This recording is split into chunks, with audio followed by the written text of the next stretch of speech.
The FCS Championship game. The Rhode Island Pirates come into this game looking for their first FCS Championship. They face the James Madison Dukes, a team who won it back in 2004. A very good game between these two teams. James Madison currently in the lead, 24-21 to James Madison University, but Rhode Island Pirates are indeed fighting.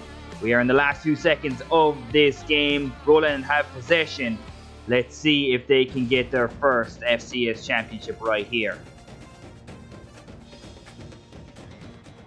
Alexander's in the shotgun. He drops back. He throws at Axel Barkley. He's wide open. And the Rhode Island Pirates will win their first ever national championship.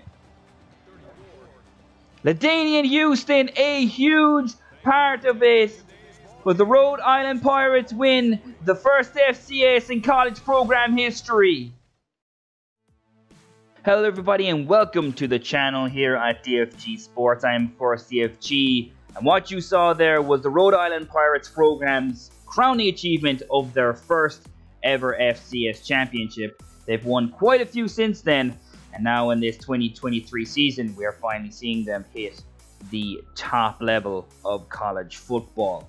That was a few years ago, so many of the players currently are not on the team that you saw there. Alexander and Axel Barkley, LaDainian Houston, all gone, but there is a brand new roster that you will see here.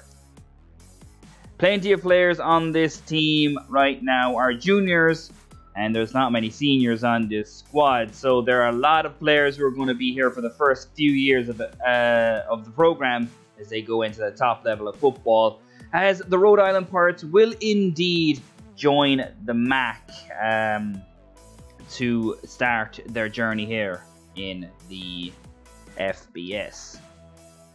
However, over the last few years, they've had a lot of success at the FCS level, but the management has changed. The man who has brought Rhode Island to the success that they've had has now retired. Most of his coaching staff has gone with him, and they now need a new regime for the Rhode Island Pirates program. The man to take over is Garrett Smith, originally played with the Ohio State Buckeyes back in the day as a defensive player, but he's more known as being a part of their defensive coaching and scouting team there at Ohio State. He then went on to become a part of the scouting and recruitment team in Oregon.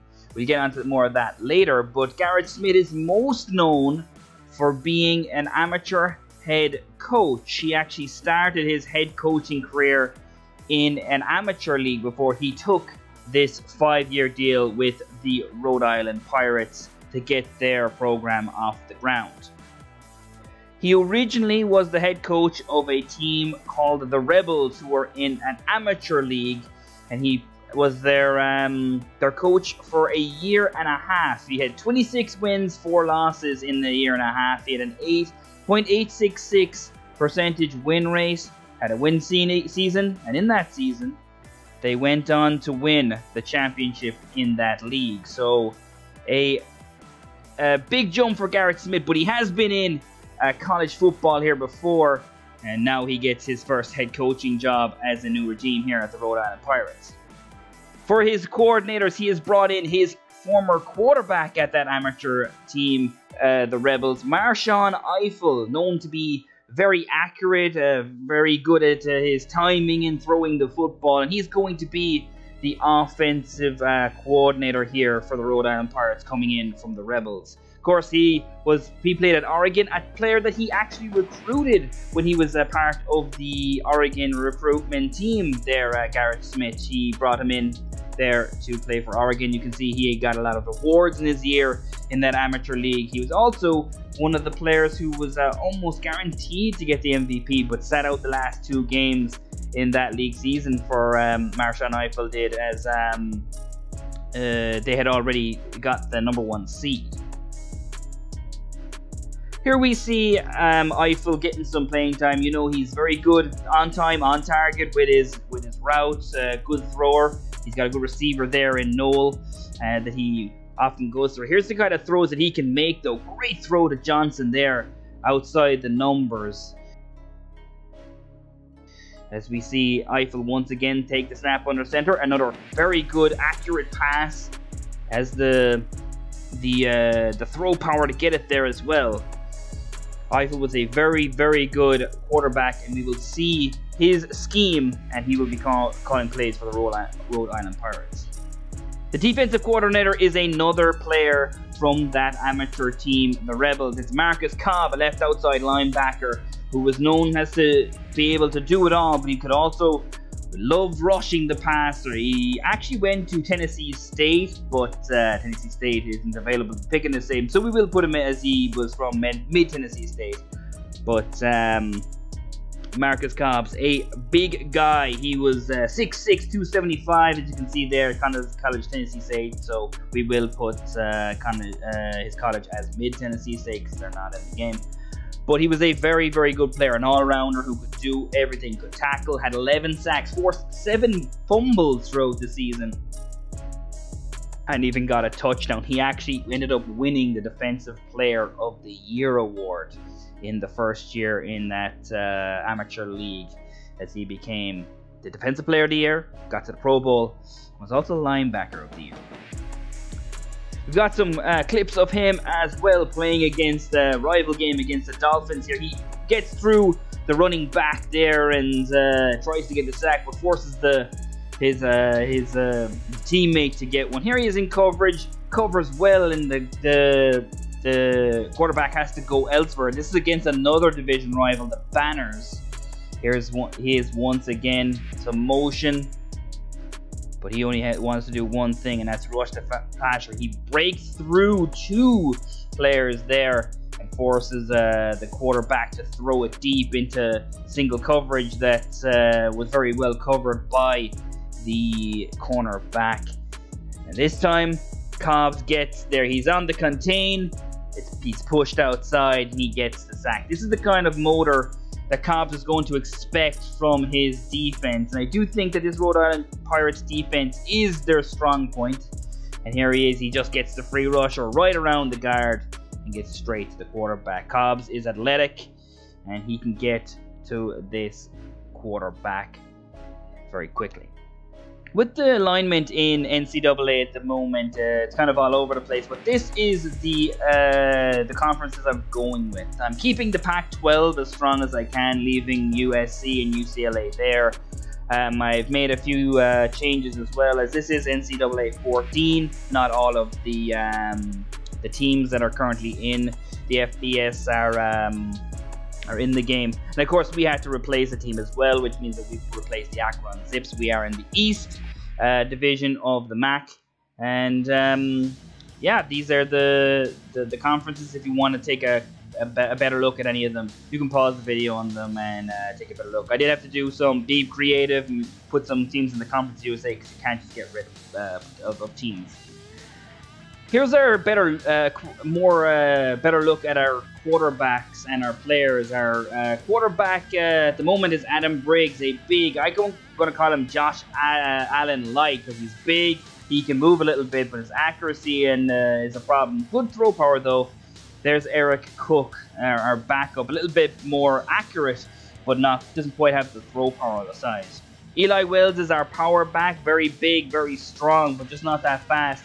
But he does have a backup freshman, Keenan Scott, who I really like. Kind of an all-round running back that I think is going to be a huge part of this team. Jack Anderson is another running back that we're going to use. He's more of a receiving back. Very good route running, can catch the football, but also very good with the ball in his hands. Likes to juke and spin. And then we have the speedster, Calvin Watkins, sophomore, one of the fastest players on the team, but may have a problem with carrying.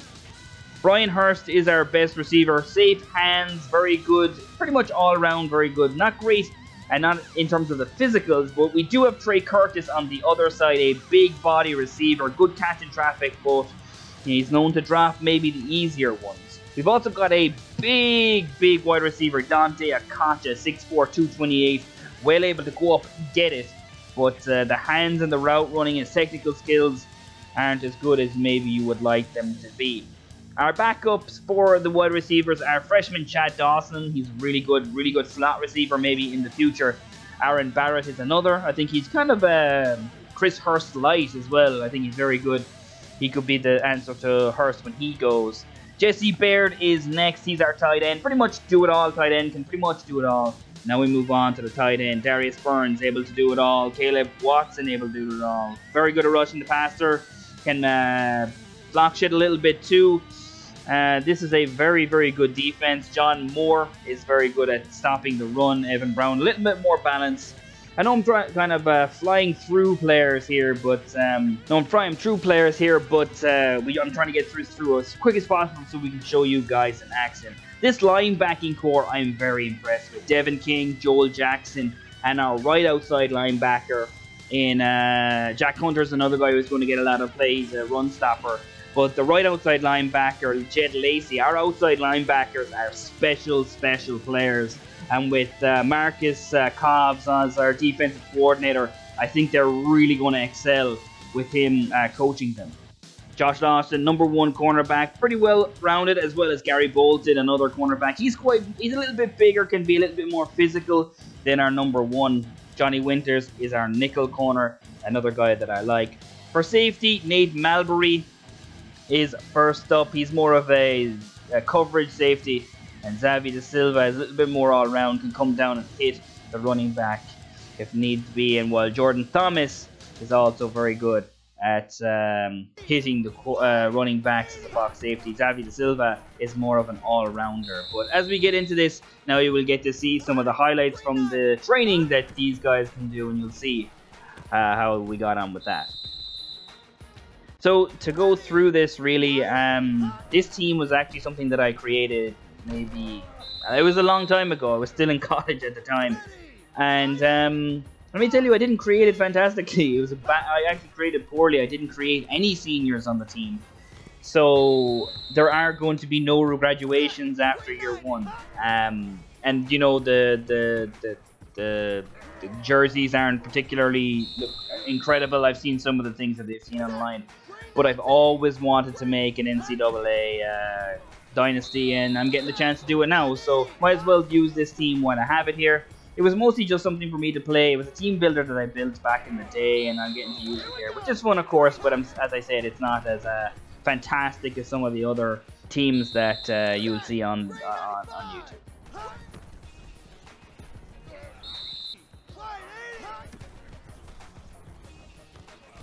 You can kind of see what kind of quarterback Briggs is. He's big, he's got good throw power, but he's very eccentric. Likes to get can throw, you know, a lot of interceptions, and he's not exactly the most accurate of quarterbacks. Good throw up there to Curtis. Curtis is our physical receiver. He should go get that.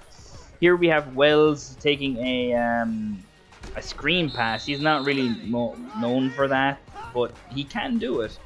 I actually like Wells a lot. This is a nice throw, but the defender is able to make a play.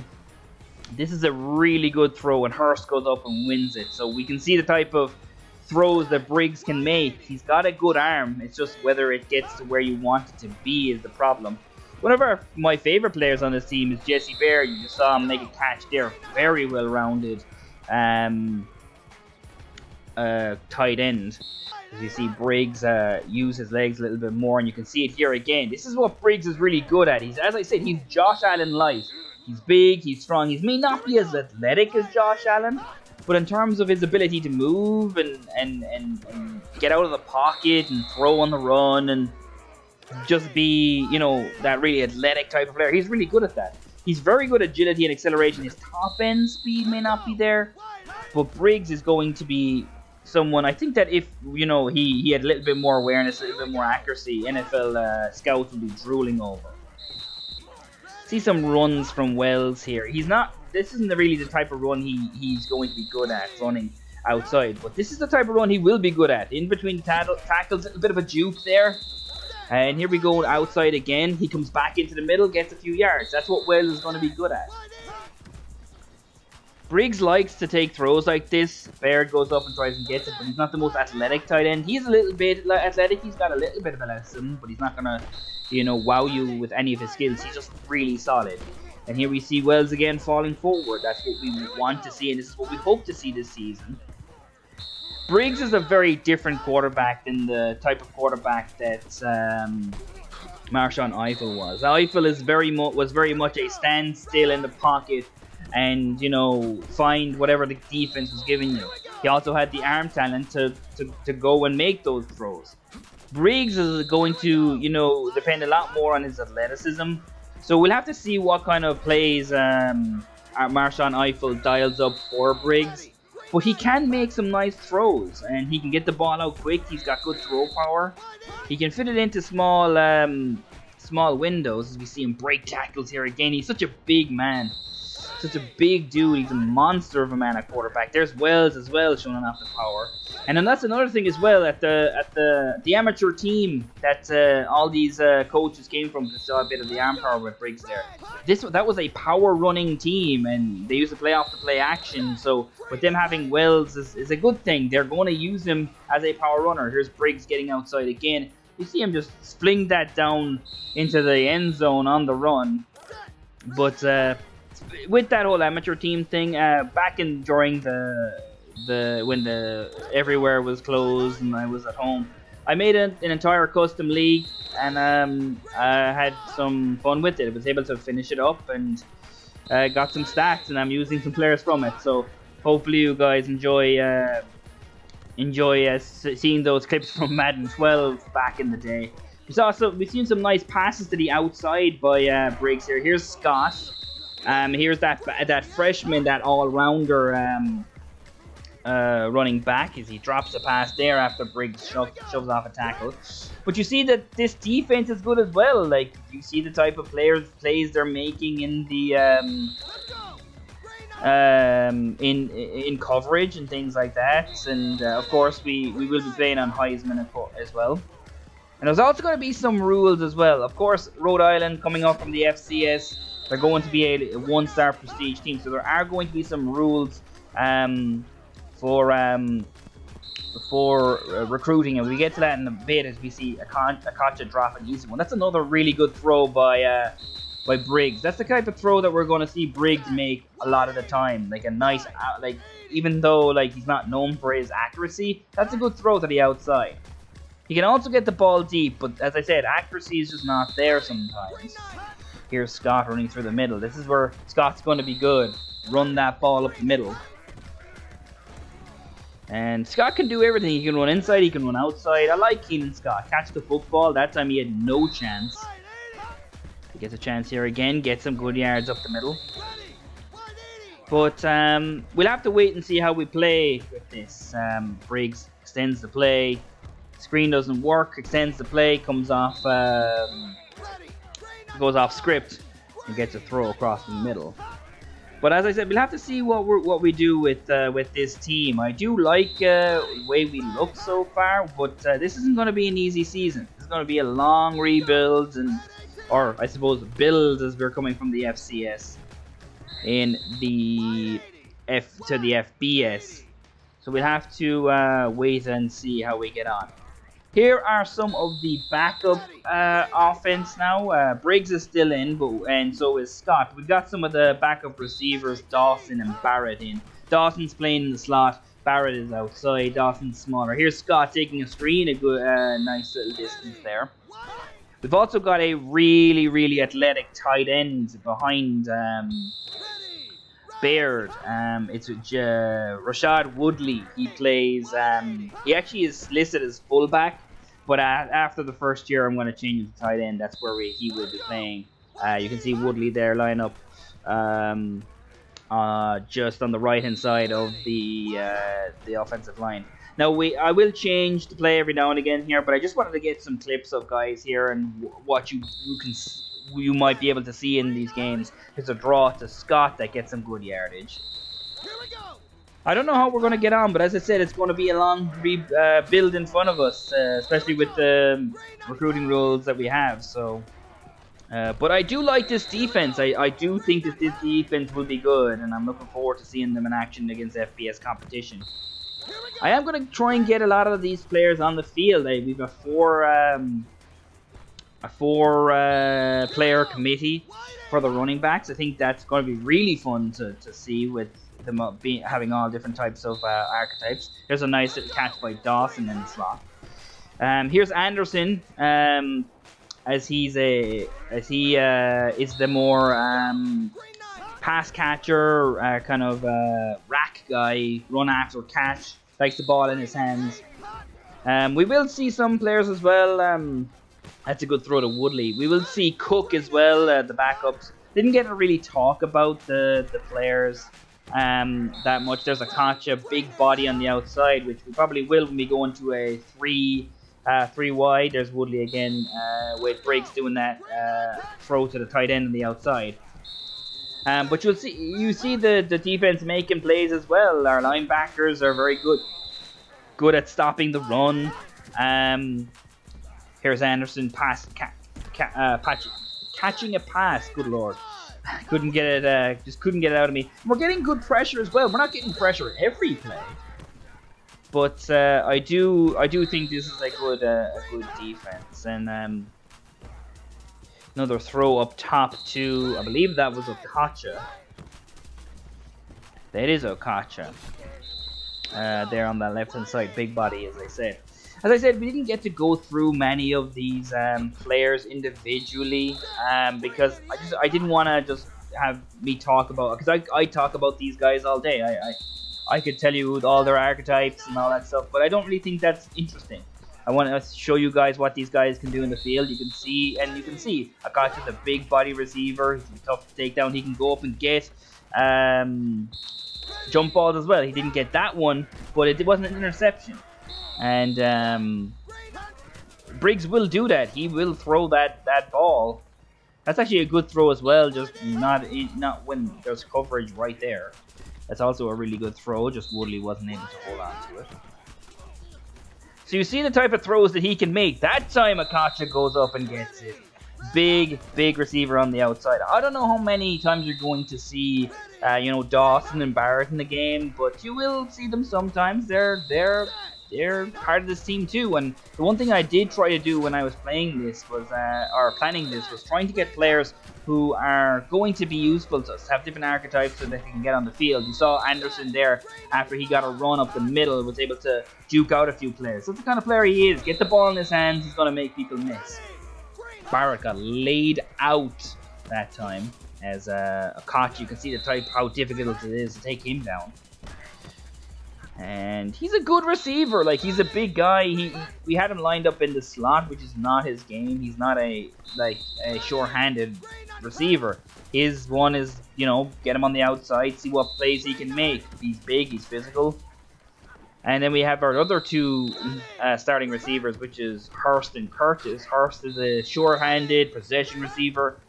And Curtis is there's Anderson again, making a bunch of people miss. And then we have Curtis, who's really physical, good on the release, can get some good yardage after the catch by breaking tackles and stuff like that.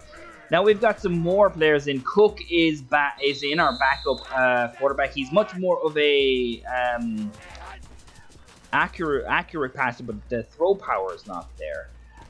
Also, we've got our #1 receivers back in. Hurst and Curtis are there, so we'll see these guys. We've also got Woodley still in as well. So you'll see the type. This is the type of player that Cook is. He can't get outside the pocket.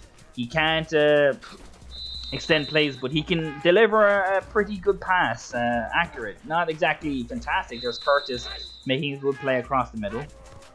But that's the type of receiver that Curtis is. He's just gonna, get off the line quickly and hopefully be able to make some plays. He's more of a catch in traffic kind of player. I was trying to make like a Des Bryant type of receiver, while Hurst in traffic might drop some, but he's going to catch the easy ones. Had a lot of fun, just playing through this to see how these players actually play. Cook actually does well to get out of the pocket there and get it to Wells, who ran through a defender. Wells is a great power runner. We didn't see much of Calvin Watkins because we have a split back formation now, and we've got both players in. But Watkins is our speed back, but he does have some carrying issues. You can see even there with Cook, he's not always accurate. He's made some poor throws. And this is where you see it. Just can't get outside that pocket. If the pocket breaks down, he's in trouble. Which is kind of why I want to play with Briggs first. Even though his accuracy can be a bit iffy at times, at least he can get outside the pocket. Like, even there, Cook had a chance to give it to the player there, and he didn't. He missed the throw. So I don't think there's going to be much of a difference between these two players in terms of accuracy, even though Cook is the more accurate of the two. I think that Briggs, thanks to his throw power, can get it into positions that other players may not be able to. So, with that true, I know I just talked a bunch about players and a bunch about how I came up with this and all this stuff, but now we're going to get to actually rules and exceptions to these rules for recruiting. As we all know, I think if you played NCAA or college football revamped, which is what I'm using here, I haven't said much of it yet. I haven't used any of the tools for Dynasty mode on this. I don't know why, they just won't work for me. Anytime I try to use them, it corrupts my save file, so I'm not going to use it for this first season. I know there's a lot of videos out there that try to will help you with this. I just can't seem to get it to work. But back to the recruiting. As you can see, there's a lot of we are 1-star team. There are plenty of recruits here that range from 1 to 5. We can only recruit players who are equal or less than our prestige level. What that means is that we can't recruit any player above a 1-star unless there are 2 exceptions. They come out of Rhode Island. Our home state is Rhode Island. If they come out of our home state, we are able to recruit any player out of Rhode Island. It's our home state. We can add all these players, of course, except Roy, who's already knocked us out. But we can add all those 4 players to the board, regardless of star level. And the second one here is if we have players that have us as their top school in the preseason, we can recruit players who are at least a star who are a star higher than our prestige. So all these 3 stars, no go. But the 2 stars are okay. We can recruit them. If you want a more in-depth look at the rules, you can pause the video here. Basically, if we can only recruit players equal or lower than our team prestige, we start at 1 star, 1 prestige. So we will only be able to recruit 1-star recruits. And the exceptions, of course, are any player who are coming out of Rhode Island. We can recruit them anyway. And if they put us as our top school in the preseason, if they are 2-star or below, we can recruit them. Here is our schedule as we start off away at Colorado, because of course we do. I want to see how Prime Time gets on in his first coaching appearance here in the game, as we will take them on in our first game in the season. But that will be in the next episode. I want to thank each and every one of you for watching. I hope you guys are excited about this project as I am. NCAA 14, one of my favorite games that's been out. I love this game. And college football revamped. Massive thank you to them for doing what they've done with the game. But we'll see you guys in the next one. Peace out and have a good day.